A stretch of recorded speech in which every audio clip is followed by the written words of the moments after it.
어, 여호수아 13장 우리 1절에서 7절까지인데요. 1절에서 7절까지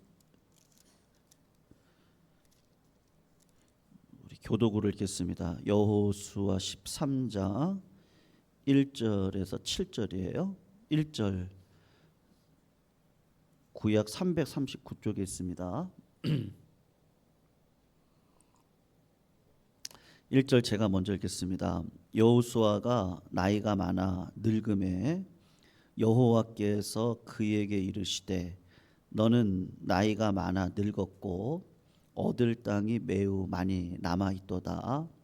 이 남은 땅은 이러하니 블레셋 사람의 모든 지역과 그술 족속의 모든 지역 곧 애굽 앞 시홀 시내에서부터 가나안 사람에게 속한 북쪽 에그론 경계까지와 블레셋 사람의 다섯 통치자들의 땅 곧 가사 족속과 아스도 족속과 아스글론 족속과 가드 족속과 에그론 족속과 또 남쪽 아위 족속의 땅과 또 가나안 족속의 모든 땅과 시돈 사람에게 속한 무아라와 아모리 족속의 경계 아베까지와 또 그발 족속의 땅과 해 뜨는 곳에 온 레바논 곳 헤르몬산 아래 바알갓에서부터 하맛에 들어가는 곳까지와 또 레바논에서부터 미스르봇 마임까지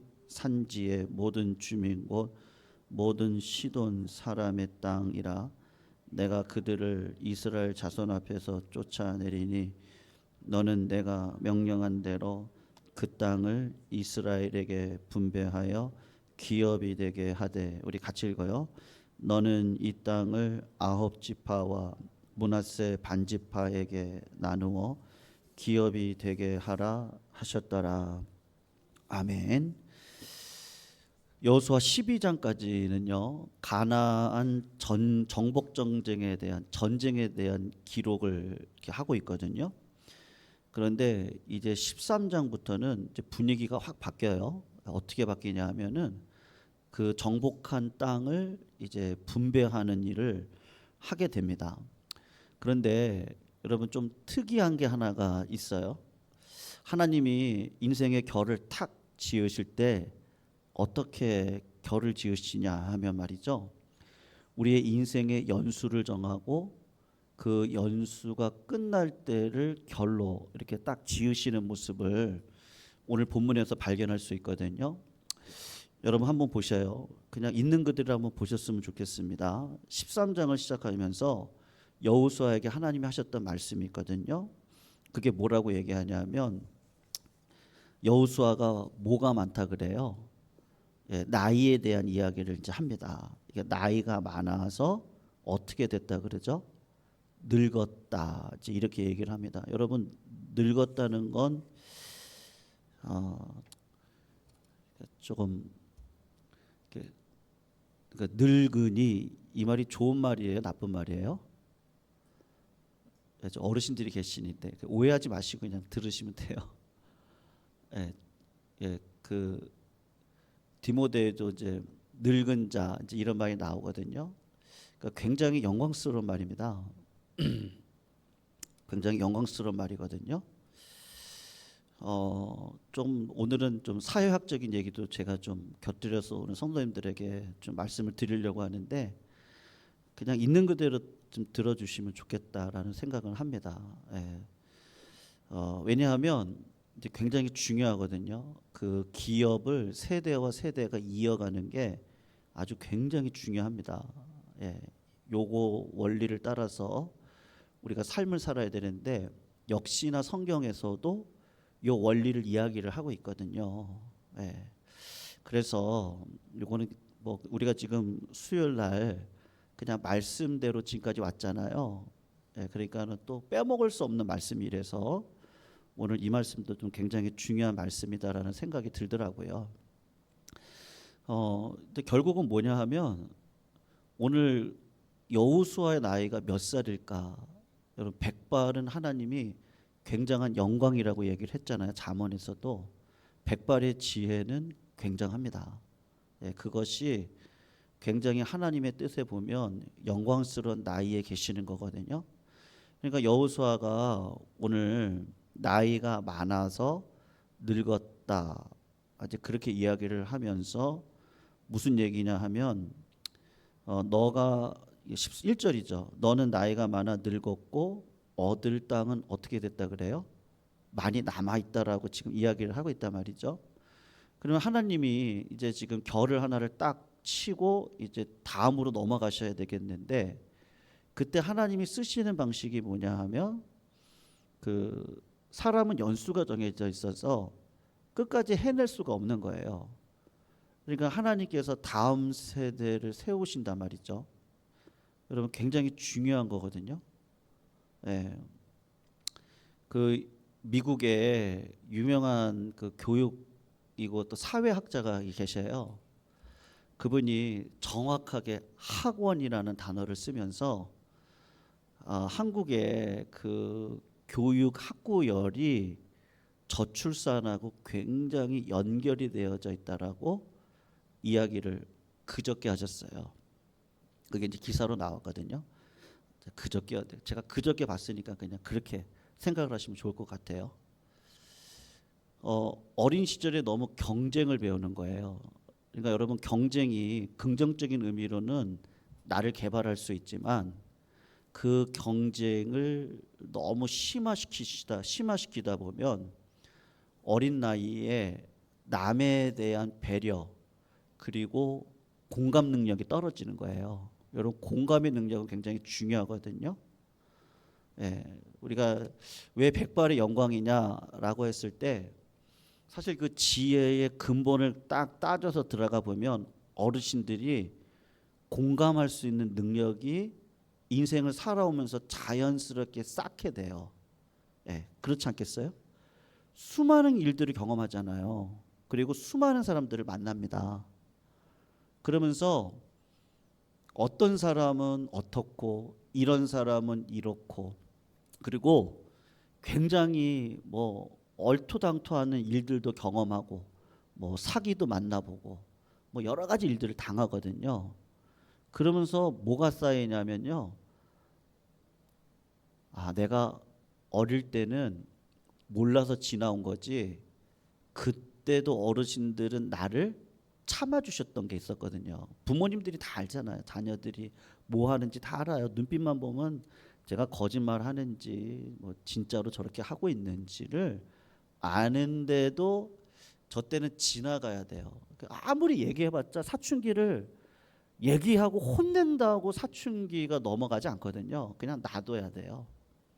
그러니까 스스로 사유하면서 어느 정도 때가 지나면 연수가 차면은 이게 DNA적으로 오거든요. 철이 오거든요. 그리고 이렇게 살면 안 되지 하는 게 오거든요. 이제 그런 식의 방식을 통해서 어르신들, 그러니까 나이가 늙으시건 본문 그대로 얘기하는 거예요. 그러면 지혜가 와서 그 지혜의 핵심은 뭐냐? 공감할 수 있는 게 오거든요. 그러니까 이해가 돼요. 그리고 상황 파악이 빨라요. 딱 보면 알죠. 뭐 때문에 그런지를 알아요.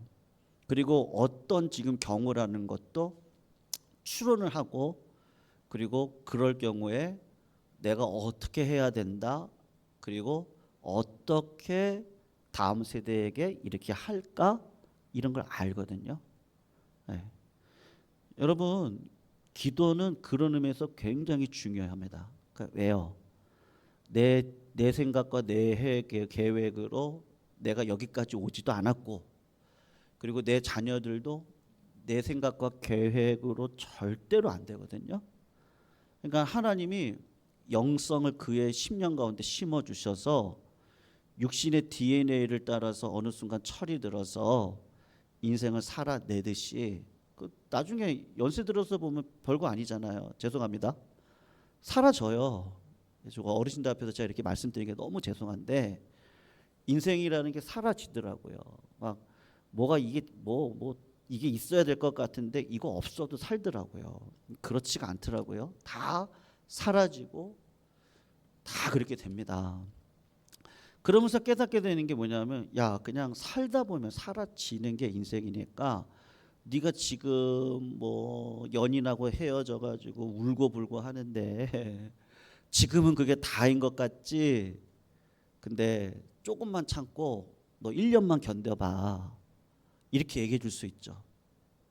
야, 끝까지 것 같고 그래? 이렇게 얘기하면 지혜가 없는데, 야, 1년만 견뎌봐. 그냥 아빠 말 듣고 1년만 견뎌봐. 그러면 1년이 세월이 지나가면은 이제 다 무슨 말인지를 알게 된단 말이에요. 그러니까는 지혜가 뭐냐? 공감할 수 있는 거거든요. 그러니까 하나님이 왜 지혜자세요? 우리가 어마어마한 죄인인데 우리가 죄인으로 불가능하다는 것을 아셔서 하나님이 스스로 공감하셔서 그 본인이 신이신 예수님이 이 땅 가운데 내려오셔서 너희들이 할 수 없는 걸 내가 해주겠다라고 하는 그 공감의 능력 가운데 십자가에 달려 돌아가신단 말이에요. 네, 그러니까 굉장한 하나님의 지혜가 어디에 있느냐? 십자가 위에 있단 말이죠. 왜요? 나는 그렇게 할 수 없거든요. 그리고 하나님이 성령을 심어주셔서 성령의 그 시절을 쫓아가면서 영적으로도 어린아이 때가 있고, 그러면서 중학교를 지나가다가 영적으로도 노인의 세대에 이를 때가 있단 말이에요. 근데 그게 이제 교회 안에 들어오면 다음 세대를 키워낼 수가 있는 거죠. 네. 그러니까 여러분, 여호수아가 지금 몇 살의 나이일까? 아마 40살에 광야를 지나오긴 했겠죠. 왜냐하면 광야길이 몇 년이었어요? 40년이잖아요. 그러니까 최소한 여호수아가 그냥 30대든지 이 정도는 되지 않았겠어요? 그냥 길게 잡아 40살이라고 잡고, 예, 광야를 지나왔잖아요. 그리고 7년 전쟁을 했잖아요. 예. 그런데 광야 세대 가운데 태어났겠냐고요? 그렇진 않잖아요. 분명히 여호수아는 애굽 땅에 있었던 사람이라고요. 그러면 그분의 나이가 몇 살이었을까? 학자들이 얘기할 때 광야 생활 40년 하기 전에 아마 30에서 40살이었을 거다라고 얘기해요. 그러니까 많이 잡아서 40년 잡으면 광야 생활 40년 80이잖아요. 그리고 7년 정복 전쟁 하잖아요. 그러면 나이가 지금 몇 살이에요? 87세예요. 그럼 조금 더 나이 먹을 수 있다 그러거든요. 그러면 90이라고 얘기하시는 분들도 계시거든요. 갈렙은 이제 14장에 가면 지금 자기 나이를 얘기하거든요. 몇 살이라? 85세라고 얘기를 해요. 그러면 여호수아하고 갈렙은 비등한 나이 가운데 있었을 게 분명하단 말이에요. 그러면 지금 90에 가까운 나이인데 하나님이 여호수아를 그대로 세울 수가 있냐고요. 안 되는 거예요. 나이가 들면 뭐를 조심하라 그러죠? 죄송합니다. 제가 진짜 저도 맨날 생각하거든요. 저도 15년 지나면 돼요. 15년에서 16년이요. 금방 가지 않겠어요? 그러니까 저도 지금부터 생각하고 있어요. 사실은요. 굉장히 고민하고 있거든요. 죄송합니다. 근데 나이 들면 노욕을 조심하라 그러잖아요. 그러니까 고민이 돼요. 그리고 어떻게 목회자로 성도로 우리가 정말 지혜 있게 살아갈까? 저는 예강교회가 정말 100년 되기를 꿈꾸거든요. 제가 처음에 왔을 때 응답받은 것도 있고 또 여러 가지를 생각했을 때 우리 교회가 기도원 됐으면 좋겠다. 지금 저기 뭐 어느 기도원도 다 안 돼요. 근데 기도원은 이제 예전 같은 세대가 아니거든요. 여러분 지금 세대가 틀려요. MZ 세대들은요 회식하는 거 안 좋아합니다. 왠지 아시죠? 이미 그분들은 태어날 때부터 먹고 사는 문제가 없어요.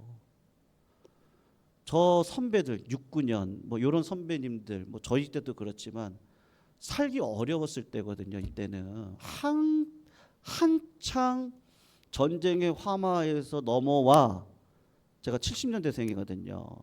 그 앞에 세대가 60년대 세대들이고 한참 어려울 때 그때 태어나서 초등학교 시절을 지나가면서 어렵게 컸어요. 그러니까 집에서 고기 먹고 이러는 게 쉽지 않을 때란 말이에요. 그러니까 회사에서 회식하면 좋은 거예요. 요때라도 맛있는 거 먹어야 되는 거거든요. 근데 지금 젊은 세대는 틀려요. 제가 어제도 어떤 집사님한테 얘기했는데 저희 막내딸이 이제 초등학교 5학년 넘어가거든요. 그래서 여기서 만났어요. 친구들 지금 방학이니까 만났어요. 그래서 제가 그 친구 아이들하고 같이 있길래 제 카드를 주면서 지우야 친구들 맛있는 거 사줘 그랬거든요. 근데 지우가 카드를 가지고 왔어요. 다시 애들이 뭐라고 그러냐면 그냥 우리 거는 우리가 사 먹을 거래요. 네. 그러니까 남한테 그 미국 스타일로 바뀌는 거예요. 지금 남한테 피해를 끼치고 싶지도 않고 남이 주는 거 받고 싶지도 않은 거예요. 난 나대로 살고 싶은 거예요. 그러니까 어떻게 보면 자존감이 굉장히 좋아요. 여러분 지금 못 먹는 세대입니까? 밥 사준다고 거기에 혹해요? 안 그래요. 네, MZ 세대들은 내 시간을 빼앗아 간다고 생각해요. 왜냐하면 밥 먹는 거, 예, 밥 사준다 그러는데 다 얘기 들어줘야 되고 젊은 세대들이 가면 다 서브해야 되잖아요. 그게 싫은 거예요 이제는요. 아니 태어날 때부터 외식하고 다 해봤는데 굳이 내 시간을 들여가지고 그렇게 하고 싶지가 않은 거거든요. 그러니까 세대 자체가 완전 틀려요 이제는요. 네, 그런 세대예요. 네, 저희도 그렇거든요. 그러니까 저희 세대 때는 반반이긴 한데 아니긴 하지만 이제는 지나왔고 보니까 왜냐하면 저희는 MZ세대를 바로 만나는 세대잖아요. 그러니까 고민하면서 저희들도 이게 스타일을 바꿔가고 있거든요. 네. 그러니까 그들은 이미 다 경험했어요. 그리고 아이들이 하나씩밖에 없기 때문에 이미 공감한다든지 이런 개념은 이제는 많이 사라져 버렸거든. 거기다가 교육열이 너무 세다 보니까 어떤 마음이 들어가냐 하면 그냥 나 하나 살았으면 좋겠다라는 이기적인 생각으로 바뀌고 있거든요. 그러니까 그 미국 학자가 얘기하는 게 그거예요. 점점 경쟁 가운데서 아이들이 뭐를 잃어버리냐 하면은요. 나만 하는 거야, 나만. 그리고 공감 능력이 떨어지는 거죠. 왜냐하면 어릴 때 너무 경쟁사에 들어가니까. 어릴 때 들어가서 물론 경쟁에서 조금 태어날 때부터 머리가 똑똑한 아이들이 있잖아요. 그런 아이들은 어떻게 가는데 그럼 나머지 애들은 어떻게 하냐 이거죠. 은사가 다 다른데요. 그러면서 이제 좌절하고 그리고 헬조선이라 그러고 그거를 세상 사람들이 또 흙수저, 금수저 막 나누잖아요. 그 왜 나눠요 그거를? 아이들이 좀 어떻게 될지 모르는 상황인데 예, 돈 있다고 다 되는 것도 아니잖아요. 그렇지가 않잖아요. 하나님이 다 키워내시거든요. 예. 이제 그런 관점에서 보면은 MZ 세대들은요 어른 세대를 어떻게 보는지 아십니까? 예전에 한번 생각해 보세요. 예, 시골에서 그냥 이렇게 부락을 이루고 살 때는 농사를 하잖아요. 그럼 60만 대도 꼬부랑 할머니였어요. 저 어릴 때. 왜냐하면 일을 너무 많이 하시잖아요. 고생을 얼마나 많이 하신지 아시죠? 그러니까 60만 대도 꼬부랑 할머니예요. 그리고 자식들은 뭐 하고 살아야 돼요? 그거 이어받아 살아야 되거든요. 그러니까 일찍 돌아가신다고. 오해하지 마세요 제발. 네. 일찍 돌아갈 수밖에 없는 구조란 말이에요. 그리고 내가 이걸 이어받아야 돼요. 그러니까 나도 일찍 돌아갈 수밖에 없다는 걸 알아요. 그러니까 자식을 낳아야 되는 거예요. 우리는 그냥 지나왔지만, 아니 그렇지 하고 왔지만 우리의 삶의 구조는 그렇게 돼 있었거든요. 하나님이 그렇게 복을 주신 거예요. 그래서 공감하고 같이 살도록 했어요. 어르신들은 손자 손녀랑 얘기하면 더 건강해져요. 하나님이 대가족 구조를 만들어서 그렇게 만들어 놓은 거예요. 그러니까는 젊은이들이 어른들을 보면 고개가 딱 숙여져요. 왜요? 그분들한테 배울 수밖에 없거든요. 구조가 그렇게 농업사회는 그렇게 구조가 되어져 있었어요. 네. 그리고 어른들이 일찍 돌아가신다는 걸 알기 때문에 옛날에 60은 굉장한 잔치 아니었습니까? 근데 지금은 70 생일도 아니에요. 왜 그러죠? 일단은 꼿꼿해요. 70이 넘어가도 꼿꼿하세요. 그리고 직립보행을 이렇게 하신단 말이에요. 그러니까 누가 봐도 젊어 보인다고요. 지금은요. 그러니까 그 옛날 구조로 보면은 어르신들이 일찍 돌아갈 수밖에 없는 구조 가운데 그 다음 세대들이 또 일찍 돌아간다고요. 그러니까 어떻게 하든지 자녀를 많이 낳아야 돼요. 그러니까 7, 8 막 낳는 거예요. 나가지고 그 중에서 또 뭐 죽는 뭐 형제들도 있고 뭐 이렇단 말이에요. 그러면서 세대와 세대가 원활하게 돌아가는데 그래서 그냥 긍정적인 의미로 봐주세요. 그냥 그렇게만 보시면 되고. 근데 지금은 어떠느냐? 의학이 발달되어지고 산업 구조가 이렇게 들어오다 보니까 예, 경쟁의 세대가 된 거예요. 그래서 이제는 장수하시거든요. 근데 장수는 하는데 젊은이들 입장에서 보면은 그 어르신들의 세대가 은퇴를 한다고는 하시지만 어떻게 되는 거예요? 경쟁 구도로 들어가 버렸어요. 지금의 세대는요. 예. 여러분 우리는 잘 모르지만 예, 이런 산업 이런 데 구조 속에 기업이나 이런 구조로 들어가서 보시면 굉장히 어른들이 존경의 대상이 아니라 젊은이들의 자리를 빼앗는 구조로 지금 산업화가 되면서 많이 바뀌었거든요. 예, 그러니까 부정할 수가 없어요, 이게요. 그러니까 하나님의 뜻대로 살면 되는데 저희들이 하나님의 뜻대로 살지 않고 백수를 누리면서 시간은 남는데요. 이제 무슨 문제가 벌어지냐면 너무 무료한 거예요. 너무 무료한 거예요. 네. 그러다 보니까 자꾸 세상에서 뭐를 얘기하냐면 젊어질 수 있다고 그러거든요. 건강할 수 있다고 그러는 거예요. 그러니까 예전에 60만 돼도 꼬부랑 할머니가 되셔서 막 힘들어 하셨을 때 그때가 아니라 이제는 70이 넘어도 딱 허리가 꼿꼿하고 예전처럼 고생 안 하잖아요. 그리고 뭐 미용을 하시고 염색을 하고 멋진 옷을 입고 그 뒤만 보면은 젊은인지 어르신인지 모르는 관계 속으로 이렇게 탁 들어가거든요. 예. 그러니까 여러분 이런 고민을 사회학자들은 인문학자들은 다 해요. 예. 목회자들도 하지만 이미 다 생각하고 있어요. 다 생각하고 그러면 사회 속에서 어르신으로서 어떻게 살아갈까를 이제 고민할 수밖에 없지 않겠어요? 그러다가 생각한 게 뭐냐면 결론이 이거예요. 세상 사람들이 생각할 때 우리에게 맡겨진 어른으로서의 역할로 예전처럼 회귀해야 되겠구나 이렇게 바뀐 거예요. 그러니까는 세상 사람들이 예수는 안 믿는데 같이 살아야 되니까 어떻게 살까를 고민하다가 그러면 어른으로서의 역할을 좀 해줘야겠구나 이렇게 고민을 한단 말이죠. 그래서 그 중에 하나가 뭐냐? 뭐 어떤 신부님들도 어떤 뭐 웃기는 신부님 계시잖아요. 그분들 그런 얘기를 하는데 노인 되시면은 뭐를 많이 풀라 그래요?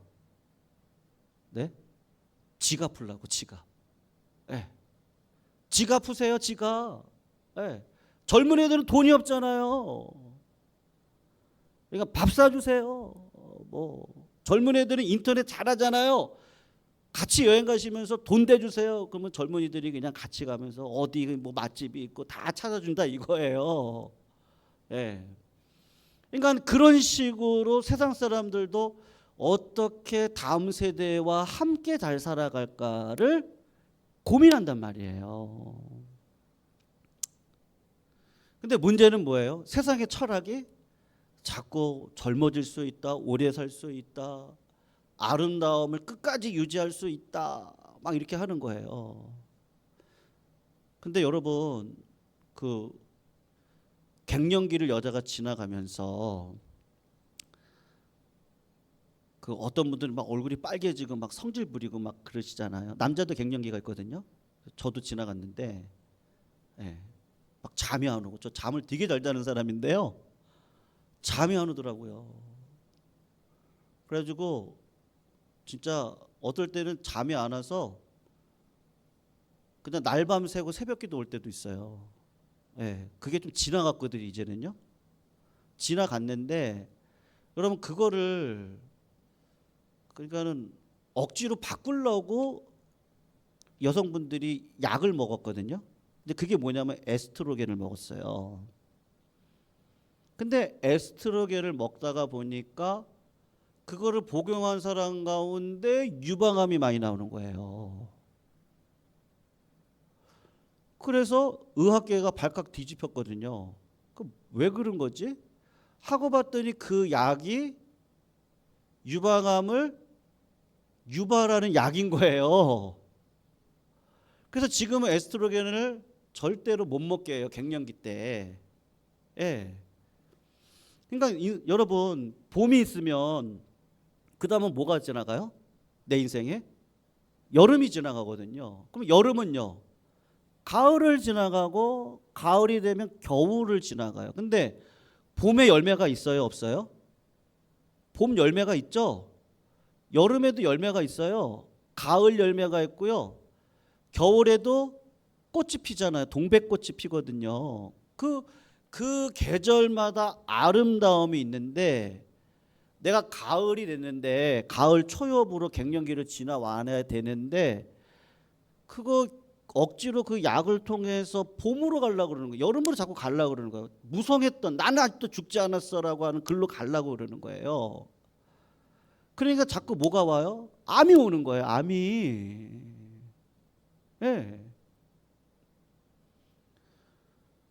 그래서 젊은이들 입장에서 보면은 오해하지 마셔야 되는데, 예, 자꾸 경쟁의 구도로 가거든요. 그러니까는 존경이 사라지는 거예요. 사회의 존경이.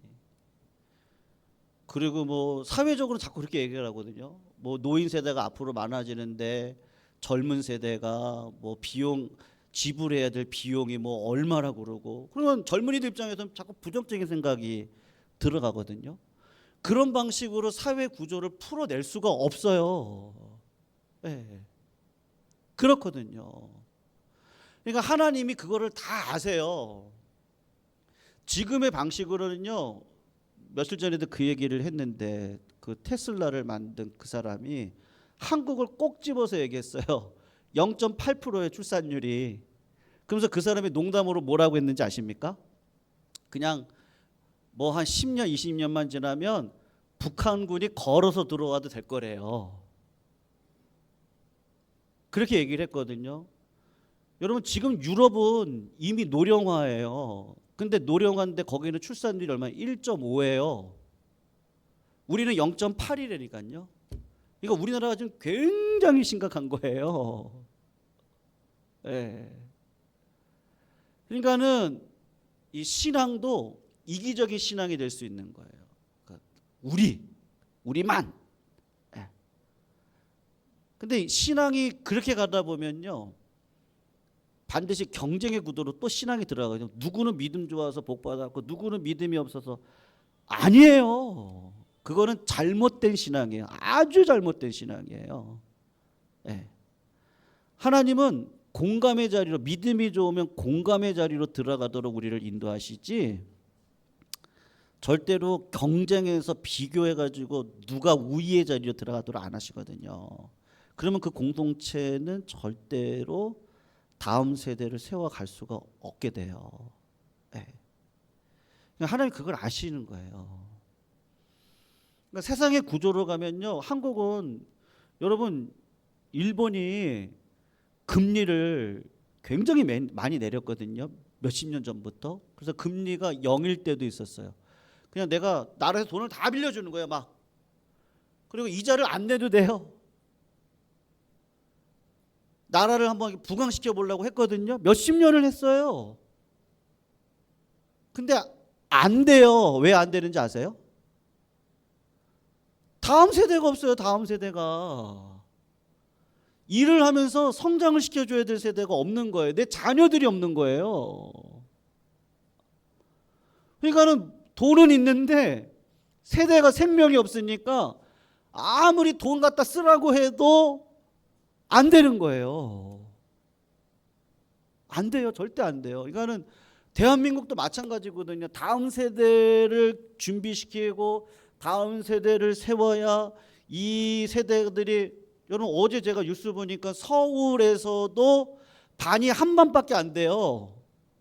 요번에 그 들어온 아이들이 7명이래요. 서울에 있는 초등학교인데 그런 데가 18군데 있더라고요. 서울에서요. 지금 20몇만이에요. 그게 30만 떨어지는 게 내년이라고 그랬거든요. 근데 26년도에 벌써 30만 밑으로 떨어졌어요. 초등학교 아이들이. 그러면 10년, 20년 뒤에는 우리나라가 성장도 안 되고 안 된다는 거예요. 유럽처럼 된다니까요. 이거는 뻔한 길이라고요. 뻔한 길. 그 길이에요.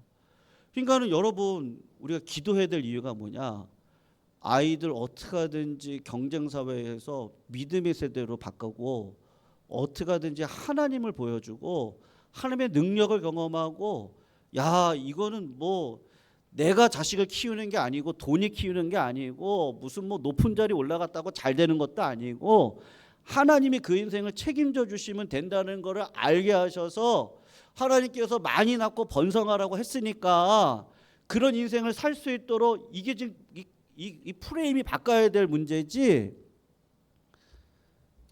여러분 그렇거든요. 근데 지혜 없는 자들은 자꾸 어떻게 해요? 공감을 안 하고 그냥 나 우리 뭐 이렇게 하거든요. 근데 그렇지 않아요. 네. 그러니까 하나님이 이게 복이에요.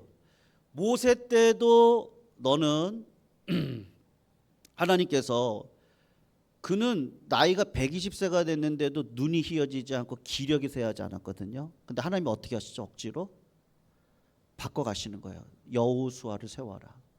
여호수아도 마찬가지예요. 지금 이제 나이가 많이 돼서 90을 먹었겠죠. 네가 할 일은 여기까지야. 그리고 하나님이 어떻게 하시는 거예요? 순환을 시키시는 거예요. 순환을. 예. 이게 돌아가야 되는 거야. 그러니까 한쪽으로 몰리면 안 돼요. 그렇게 해가지고는 성장이 될 수가 없고 신앙의 성숙이 이루어질 수 없고 교회가, 공동체가, 여러분 큰 교회도 제가 말씀드린 적 있죠. 예.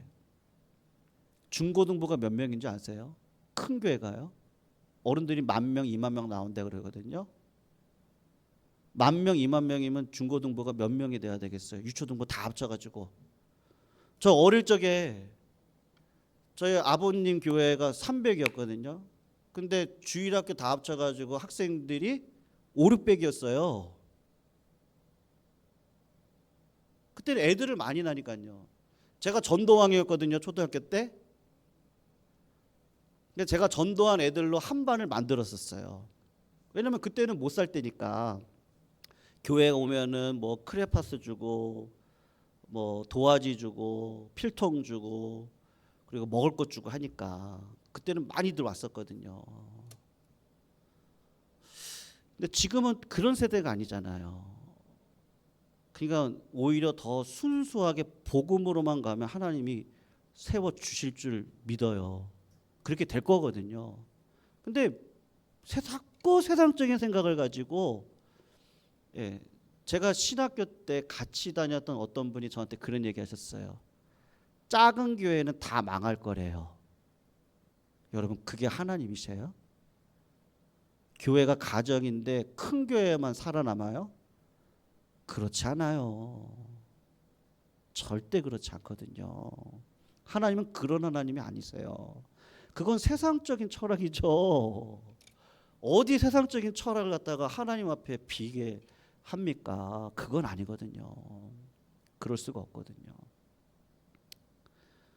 여러분 큰 교회가 어른들이 20,000명인데 아이들은 1,000명이 안 돼요.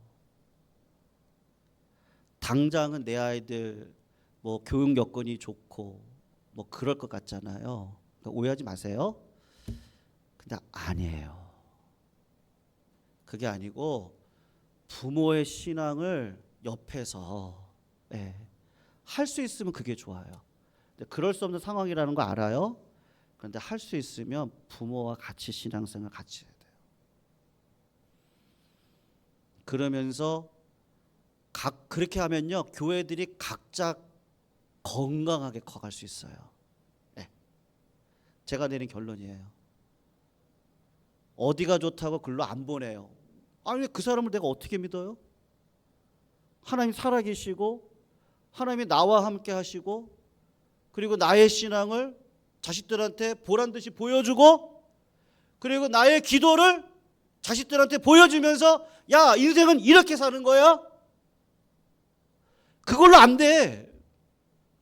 하나님이 함께 해주시고 하나님의 구원의 역사를 이렇게 이뤄가는 걸 부모의 등으로 보여줘야죠. 너 여기 와서 섬겨. 너 세상 것 바라보지 마. 하나님 살아계셔. 오해하지 마세요. 지금은 산업화 사회라 가지고 예전처럼 농업사회로 갈 수 없어요. 그럼에도 불구하고 그러면 네가 있는 자리에서 나의 신앙을 이어받아 네가 출장 나가 있는 자리 너의 직장으로 인해서 어디에 있는 자리 거기서 믿음으로 살아라. 근데 그건 부모의 신앙을 전수받는 거 외에는 없어요. 여러분 교육부서가 해주는 게 아니라니까요. 저는 우리 교회 와서 더 느껴요. 우리 아이들 인원은 작은 것 같죠. 지금 여러분 그 뭐 어떤 예배 형식 뭐 멋진 형식 그런 거 다 필요 없어요. 아이들과 교감하고 공감하면서 아이들 앞에 내가 가지고 있는 신앙이 무엇인지를 이렇게 얘기하다 보면 성령이 역사하시고 하나님이 그들을 이끌어 가시거든요. 하나님 어떻게 역사하실지 몰라요. 멋진 뭐 그런 거 아니에요. 그러니까 하나님이 어떻게 하세요? 그런 방식으로 역사해 가시는 거예요. 그러니까 여호수아가 하나님이 너 이제 여기까지야. 그러니까 여호수아가 무슨 생각이 들겠어요? 당장 내 다음 세대들 이거 어떡하지?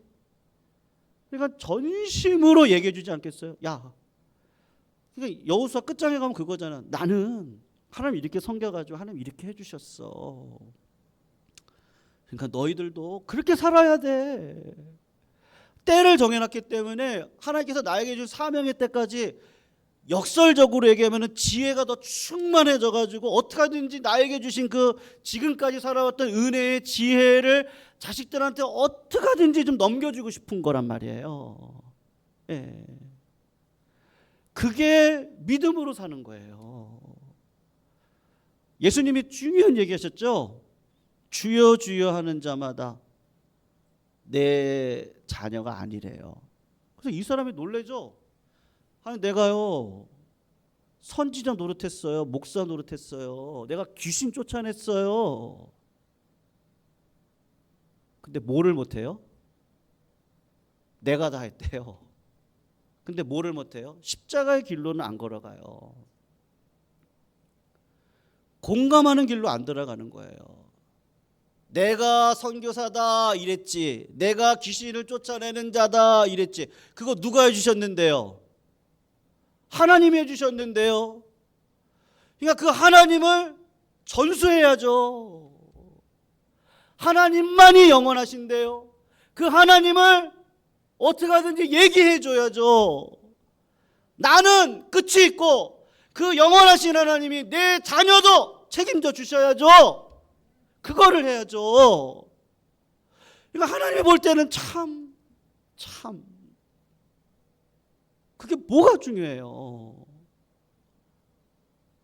믿음을 전하라고 그거 준 건데 뭐 하냐고요. 그러니까 주님 뭐라 하시죠? 내 뜻 뜻대로 행하는 자라야 내 자녀다. 주님은 그렇게 얘기하실 수밖에 없어요. 그 뜻이 뭐겠어요? 제가 이번 주일날도 말씀드릴 거지만 주님밖에 없거든요. 주님의 은혜 외에는 없어요. 근데 그 주님의 은혜를 어떤 방식으로 보여줘요? 부모가 심어줘야 돼요. 부모가 가르쳐야 돼요. 부모가 기도해야 돼요. 내가 기도 안 하고 어떻게 다음 세대를 세울 수 있어요? 교회도 마찬가지죠. 우리 성도님들이 희생하셔야 돼요. 성도님들이 기도해야 하셔야 돼요. 우리 아이들 보면은 어떻게 하든지 얘네들에게 믿음을 전수해 주려고 교육부서 자리로 들어가야 돼요. 그들을 놓고 무릎을 꿇고 기도하고 그 아이들을 위해서 울어야죠. 그거를 교육자한테만 맡기냐고요? 그럴 수 없어요. 내가 해야 돼요. 내가. 내 자식들인데 누가 하냐고요. 그러니까 하나님이 그거를 여호수아한테 보여주는 거야. 너가 이렇게 헌신했고 죽을 날이 있고 그러니까 너 끝까지 하나님만 전해야 된다. 역설적으로 끝이 있는 건 영원한 하나님을 바라보게 하시고 우리 다음 세대들도 영원한 하나님을 통하여서 그 끝을 영광스럽게 마무리해야 되는 거예요. 그러니까 이제 분배를 하는데 어떻게 해요? 네가 정해주고 그 자녀들이 너처럼 믿음으로 살아야 되는 거죠. 근데 그걸 어디서 배우냐고요? 그거를요. 부모를 통해 배워야죠. 그러니까 사도 바울이 하는 얘기가 뭐예요? 야, 가르치는 자가 되지 말아라. 그 교만할 수밖에 없잖아요. 가르치는 늘 교만하죠. 네. 나는 되는데 왜 너는 안 돼? 그거잖아요. 욥도 똑같아요. 내가 하나님의 뜻대로 살았더니 나를 이렇게 부유하게 하셨어요.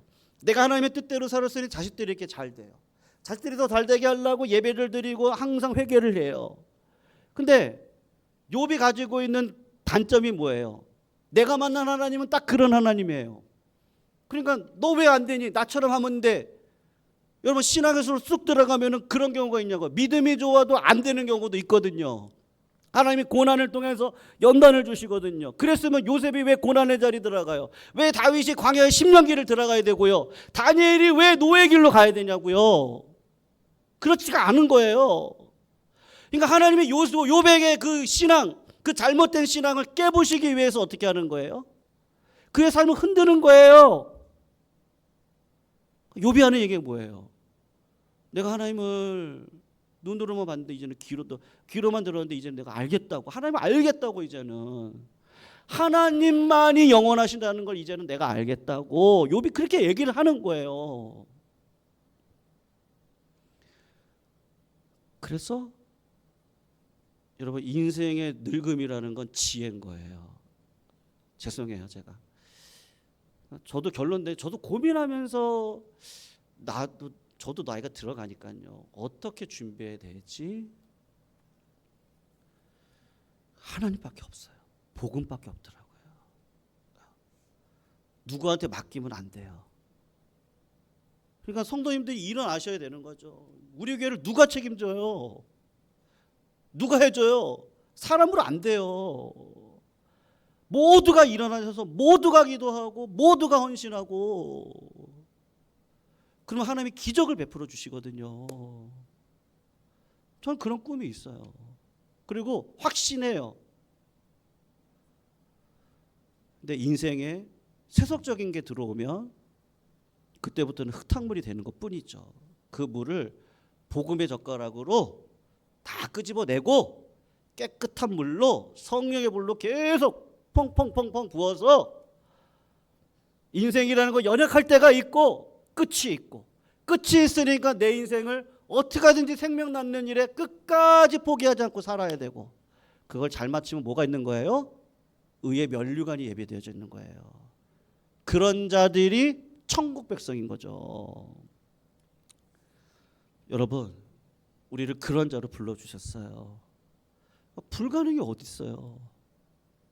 하나님이 나를 쓰시는데 하나님이 여전히 할 건데 걱정할 게 뭐 있냐고요. 인간의 계획과 인간의 모략은 아무것도 아니에요. 우리가 하나님 붙들면 돼요. 그리고 내가 수고하고 땀 흘리지 않고는 절대로 다음 세대들은 안 세워져요. 내가 기도하지 않고는 안 됩니다. 어떻게 하든지 우리 자녀들을요 희생의 자리로 불러와야 돼요. 야, 네가 해야 돼. 어떻게 하든지 우리 성도님들이 수고와 땀을 흘리는 자리에 계셔야 돼요. 여러분, 기도는 땀 흘리지 않고는 절대로 할 수 없거든요. 여러분, 헌신하고 봉사하는 거 저는 우리 성도님들이 굉장히 열심히 지금 하고 계시거든요. 제가 더 할 말도 없습니다. 더 할 말도 없지만, 그렇지만 우리가 더 그런 공동체성을 가지고 함께 가야 돼요.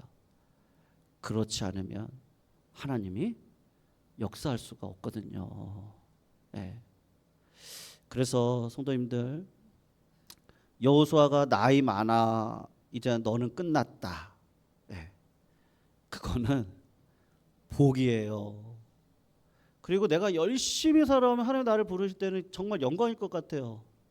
야, 이제는 고생과 수고가 다 끝났구나.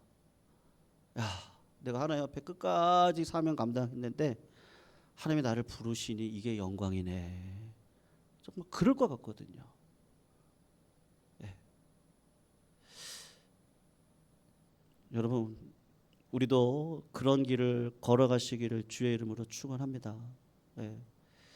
우리가 걸어왔던 길 뭐 다 정답은 아니었을 거라고 생각하고요. 우리가 진짜로 하나님의 지혜를 가지고 이 땅에서 믿음으로 살아갈 때 지혜가 필요합니다. 그래서 어떻게 살아가는 게 진짜 지혜인가? 그래서 저는 이것만 하고 마칠게요. 성도님들 기도 제목 가운데 가족 구원, 가족 건강, 저 굉장히 마음이 좋더라고요. 우리 성도님들이 가족 구원을 위해서 기도하면 하나님이 그 가족을 구원시킬 것이고, 부모님 옆에서 자식들이 함께 손을 잡고 기도하고, 제가 다녔던 교회는 그랬거든요. 부흥회 때면은 아버지를 가운데다 두고 자녀들이 동그랗게 엄마랑 해가지고 아빠를 놓고 기도하는데 다 울어요. 저 사역 시작하면서 했던 교회가 그랬거든요. 그러니까 온 가족이 나와서 예수 믿게 되고 성령 받고 삶이 바뀌고, 여러분 그게 진짜 가족 아니겠어요? 그래서 가족 구원, 너무 그 기도 제목이 너무 마음이 좋더라고요. 여러분, 우리 행복할 수 있고요. 지금도 행복하지만 복 받았지만 어마어마한 100배의 축복이 있습니다. 하나님 그렇게 해주실 수 있으시거든요. 그래서 우리가 때와 시기를 알고 세월을 아끼셔야 됩니다. 아끼신다는 게 땀 흘리는 거죠. 우리가 그런 자리, 믿음의 자리에 서시기를 축원하면서 우리 384장이에요.